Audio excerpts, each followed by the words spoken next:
Quelques heures après son retour au pays, le président de transition, président de la République, chef de l'État, général Mahamat Idriss Déby Itno, convoque une réunion d'urgence axée sur la situation sécuritaire.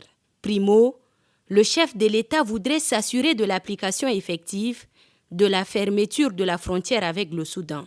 Secondo, il faut rétablir l'ordre et la sécurité dans les monts de l'âme suite aux affrontements ayant occasionné des pertes en vies humaines. En présence du Premier ministre de transition Saleh Kebzabo et de tous les responsables en charge de l'appareil sécuritaire, le chef suprême des armées, général Mahamat Idriss Déby Itno, n'est pas passé par le dos de la cuillère. Le ministre de la Communication, porte-parole du gouvernement, Aziz Mahamat Saleh, au sortir de la rencontre. Le Tchad doit sécuriser sa frontière parce qu'il y a déjà des constats d'un certain nombre de débordements. Il y a des risques d'arrivée de réfugiés aussi. Le Soudan, nous avons aussi une relation commerciale, donc il faut prendre toutes les dispositions qui s'imposent afin de sécuriser cette zone-là. Le deuxième point, c'est la question liée à ce qui se passe au niveau du Logone oriental, notamment au Mont de l'Âme, où les services sécuritaires ont fait un point exhaustif de la situation. Et en réalité, il y a deux conflits.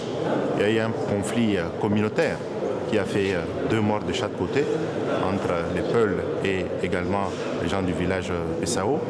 Et le lendemain, il y a eu une infiltration de bandes armées de la RCA qui sont venus attaquer également des villages.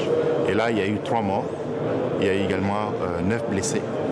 Et les forces de défense ont intervenu pour justement repousser. Et donc là, le bilan fait état de 13 tués au niveau de ces bandes armées. Et nous avons 3 blessés, dont un grave. La communauté musulmane du Tchad se prépare à célébrer la fête du Ramadan. Le chef de l'État a instruit les responsables en charge de la sécurité à s'assumer pour que cette célébration ne donne lieu à des débordements. Toutes les dispositions sécuritaires devraient être prises afin d'éviter des débordements et les risques, notamment au niveau du lac Tchad, au niveau de Boko Haram, au niveau des mosquées, comme à l'accoutumée. Et donc il a instruit les services de prendre toutes les responsabilités qui s'imposent. Le chef de l'État, général Mahamat Idriss Déby Itno, qui invite les responsables en charge de la sécurité à plus d'actions que de paroles, a levé la séance en insistant sur l'application effective et immédiate de ces instructions qui ne doivent souffrir d'aucune entorse.